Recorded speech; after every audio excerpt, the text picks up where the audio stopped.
Hello, my name is Blaise Lambert. I'm the Chief Executive of the Confederation of Cooperative Housing. This session will be looking at running effective residents' associations. It's part of the 4 Million Homes Training Programme, a programme that's funded by the Department for Levelling Up, Housing and Communities. It's been designed to be a catalyst for change in social housing, providing residents with free knowledge, guidance and training on their rights and how to stand up for them. So welcome to this session, looking at how to run an effective residents' association and some of the key roles and responsibilities of officers within residents' associations. What is a residents' association? It's a group of people who live in a neighbourhood and decide that they want to get together to deal with issues that affect their local community. The group can include tenants, shared owners, leaseholders and homeowners. Forming a residents' association means coming together in a formal manner. You'll adopt a simple set of rules, usually known as a constitution. A constitution sets out the aims of your group, your organisation, and how it will work towards achieving those aims. The constitution will cover at least the following key issues. Firstly, that membership is open to everybody that lives in the local area. Secondly, that all members will have an equal vote. Thirdly, all members will actively seek to represent the various needs of the area and will not discriminate on the grounds of any of the protected characteristics as defined within the Equality Act. And finally, that members shall at all times conduct themselves in an agreed reasonable manner when attending meetings or functions linked to the Residents' Association. Your landlord will have examples of model constitutions for residents' associations. The members of the association represent everyone living within the building, area or estate which it's set up to represent, and they may request information from their landlord about the services provided to them. They're also there to support one another in the event of any conflict between residents and the landlord. Groups of residents might start an association for a variety of reasons, including campaigning for something positive within the area, such as better play facilities for children, campaigning against something that they don't approve of, or to get services improved in the area, giving the community a greater voice than they would have as individuals, creating a better sense of community in the area, maybe organising social events or getting involved in other local events, keeping residents informed about what's happening in the area, or maybe taking positive action to tackle problems and improve the area that they live in. Generally, united, residents have more collective power than they would do as individuals. Residents' associations therefore make it easier for members to have a say in issues that relate to the rights that they have under their tenancies or leases. The Residents' Association acts as a representative body on behalf of residents in areas of common interest, such as repairs and maintenance, grounds maintenance, or other services that are provided by the landlord. A residents' association may also represent residents if they're seeking to oppose local plans such as development proposals or planning applications. Before you start, it's worth asking yourself and your neighbours a few basic questions. Firstly, what are we seeking to achieve? Why are we setting this association up? What do we have to do to be able to get there in terms of achieving what we're seeking to do? And will people support the setting up of the Residents' Association? Maybe the only way to get to the answers is to give it a go. So, getting started. Here are some pointers to get you started. Make sure to talk to residents in your area. Find out if there's enough interest in forming a Residents' Association. You need to talk to as many people as you can to find out what their views are about local issues. So try things like door knocking, going to local facilities like community and health centres, faith centres, post offices, schools and youth groups. Find out whether there are common concerns shared by people living within the neighbourhood. And contact your landlord, who will be able to offer you advice and support in getting the group started up. They may also be able to offer you resources and put you in touch with other groups in the area. Look to organise a public event or meeting to discuss setting up a residents' association and to understand people's views and opinions. Your landlord should be able to help you find venues and publicity and they should be able to help you set up your group. So let's look now at the basic nuts and bolts of running an effective residents' association. There are no set down rules on how an association should be run, but you'll have to make some decisions about how to organise your group to ensure that it works effectively and fairly. You could start by looking at issues such as, firstly, a committee. Do we need to form a committee? Smaller residents' associations tend not to feel the need to have a committee because they're small, whereas residents' associations that are representing a large area or a large group of residents will tend to form a committee. If you are forming a committee, how many people should be on that committee, and what should their roles and responsibilities be? Meetings. How often should we meet, and where should we meet? How should we ensure that we meet at times and in places that are open to as many people? And how should we run our meetings? What things should we discuss at them? How should we go about getting people involved? And more importantly, beyond that, keeping them involved. So how can we get people involved in the first place? How can we keep people involved over the long term? A constitution. Do we need one? Well, if you want to be formally recognised by your landlord, you will need a constitution. So what should be in that constitutional set of rules? And what should our basic aims and objectives be? Then moving forward, if you do decide to form a committee, how do you go about deciding who's on that committee? What's the process for electing or voting people on? Is that done by ballot, by proxy, by an online means, or is it done in a public meeting? If a committee is formed, they're responsible for the day-to-day running of the association, for running and organising its general meetings, where all members should be invited, to coordinating its committee meetings, for organising the annual general meeting, and other events and activities. The committee will probably make day-to-day decisions on behalf of the association, but they should be reporting all of these decisions back to the broader membership, the broader community. The committee should consist of a number of key officer positions. Typically, there are 3 main officer positions: a chair, a secretary, and a treasurer. But many residents' associations will also appoint a vice chair, somebody who can step in to conduct the chair's role if the chair's not available. Meetings should be held on a regular basis. Now, whether that's monthly, bi-monthly or quarterly is a matter for you to determine, mainly based upon how much work it is that you're going to be doing, how much you've got to talk about. Ever since the COVID epidemic, residents' associations have not necessarily been holding all of their meetings with people getting together in the same physical space. Many meetings now take place either entirely online or in a hybrid form, where some people may well be in a meeting room, but other people will be online. It is important to bear in mind the need for people to have access to online and hybrid meetings through access to the internet.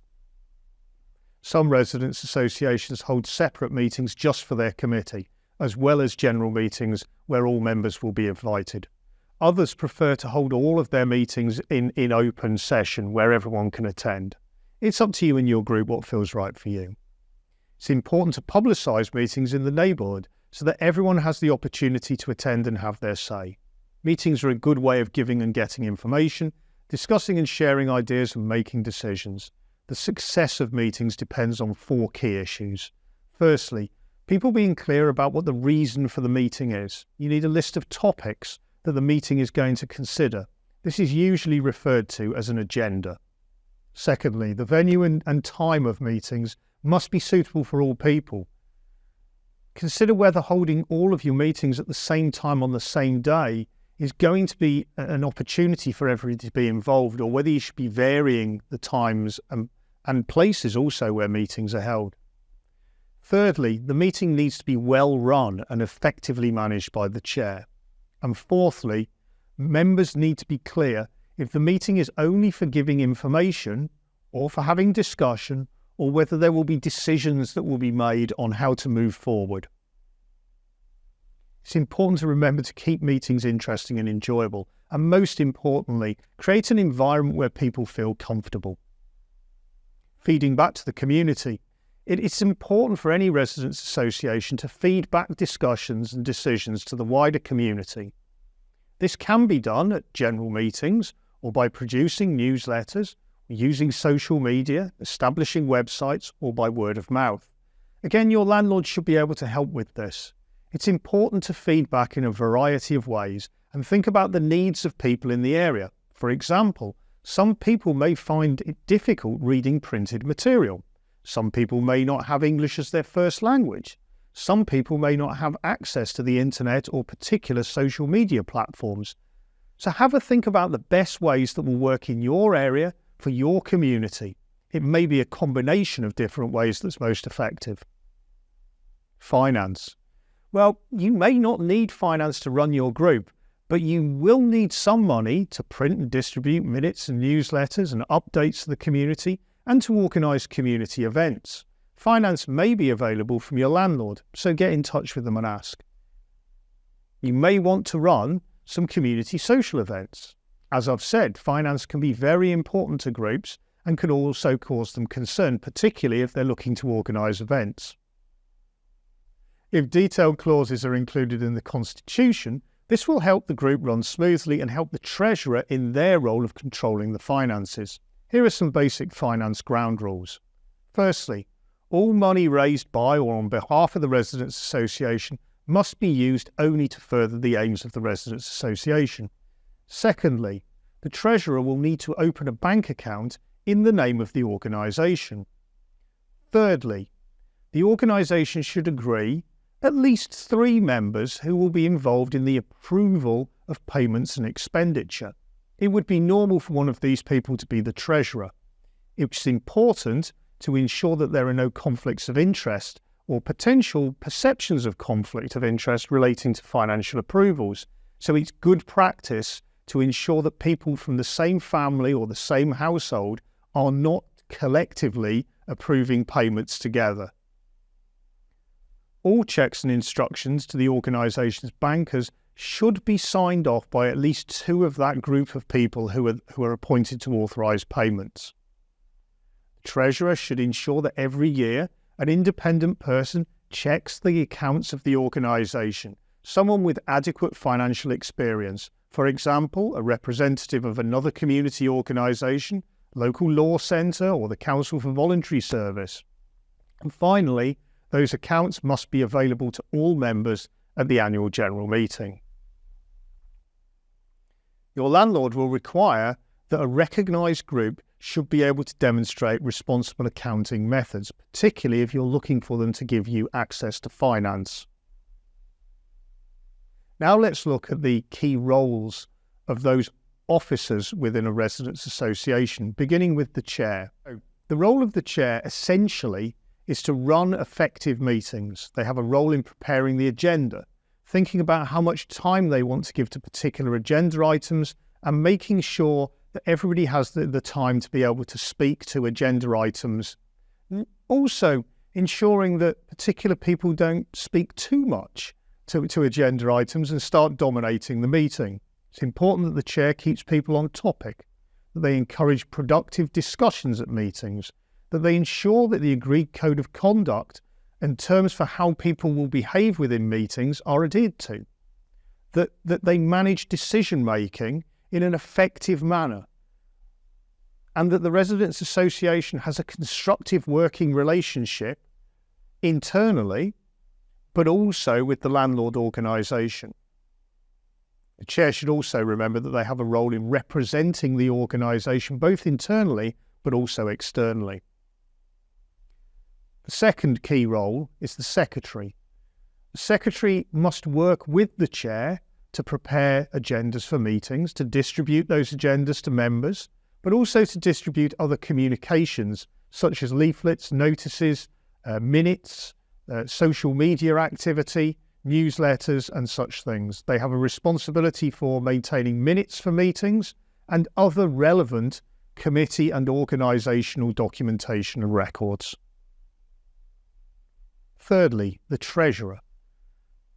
Having a treasurer doesn't mean that everybody else is not responsible for the finance, but we appoint a treasurer to be the lead person responsible for keeping financial records, managing the bank account, managing petty cash and expenditure. The Treasurer must make regular reports back to the committee and the membership on financial matters, and they must produce and present financial information to all members at the annual general meeting. Some key tips for effective chairing. Firstly, aim to start and finish the meeting at the times that are advertised. Start the meeting off by welcoming everybody and introducing new people and any guests to the meeting. State the purpose of the meeting. Why are we here? What are we meeting for? And remind everybody about the agreed code of conduct. An effective chair then runs through the agenda for the meeting in a structured and timed manner, introducing each item from the agenda in turn. An effective chair doesn't seek to introduce items by making a long speech themselves about what they think. Their role is to facilitate the other people in the meeting to express their opinions. The chair should ensure understanding and encourage participation and input into the discussions from all people present. They should encourage members to speak through the chair. This means essentially to gain the chair's attention that you want to speak. Chairs shouldn't be allowing people to just randomly interject into conversations and talk across each other. They should therefore manage speakers and manage the order in which people speak. They should ensure also that the same person doesn't speak multiple times to repeat the same point. And they should sum up discussions after each item and look to move the agenda forward to the next item. From time to time, chairs will have difficult situations to deal with at meetings. It might be challenging behaviour. It might be a challenging subject. It might be significant differences of opinion. Some basic ground rules. Firstly, be polite but firm. Secondly, always seek to challenge the behaviour, not the person. Remind people of the aim of the discussion, the agenda item, maybe the code of conduct. Ask them to summarise the point that they're seeking to make. Sometimes people lose focus when they start talking about exactly what it is that they want to say. So remind them to come to the point. Ask them to suggest a solution if applicable. In more serious situations, it might be necessary for the chair to adjourn the meeting to allow people to take a breather, to calm down, find some perspective. At other times, it may be necessary to refer a matter to the landlord for further information, support, advice or action. This would usually be done through the resident involvement team within the landlord. So to summarise, a couple of top tips. Firstly, ask yourself two key questions when you set out on the journey of establishing a residents' association. Firstly, what are we trying to achieve? I always ask people, why are you doing this? If you can't clearly state why you're doing something, maybe you need to stop and think. And secondly, will people support the setting up of a residents' association? After all, a residents' association must be representative of the community that it seeks to speak for. Talk to your neighbours and residents in the area. Do people think it's a good idea? Think about local issues and concerns. What things can you succeed in changing? What does success look like? What will an improvement to your neighbourhood look like? Ask your landlord for help. They will help with setting up a residents' association and will often have a dedicated team of people who can provide advice, help and funding. Think about publicity. Think about how you're going to publicise yourselves, how to get information from fellow residents and how to feed back information about what the group is doing. You can also get further help. More information is available from 4 Million Homes on our website, www.4millionhomes.org. You can also talk to other organisations, other local residents' associations. It might be that in your area there's a federation of residents' associations, but also talk to your landlord. It's part of their responsibility to help you. 4 Million Homes call to action. There are also lots of other things you can do to get involved with the 4 Million Homes programme. Keep visiting our website, www.4millionhomes.org. We will be updating our guidance information regularly and advertising future events and activities. Tell your friends to sign up to our mailing list so they can join in too. Follow and like us on social media to get real-time updates on the programme. Share and tag your friends too. Encourage your landlord to sign up to our supporters kits to promote the campaign also. So, I hope that you found this session on setting up residents' associations and the key roles and responsibilities for chairs, secretaries and treasurers useful, and that when you go out into your community looking to set up organisations to give a greater voice to residents in your area, that this session and the resources that we're providing through the 4 Million Homes and programme will help you in your endeavours.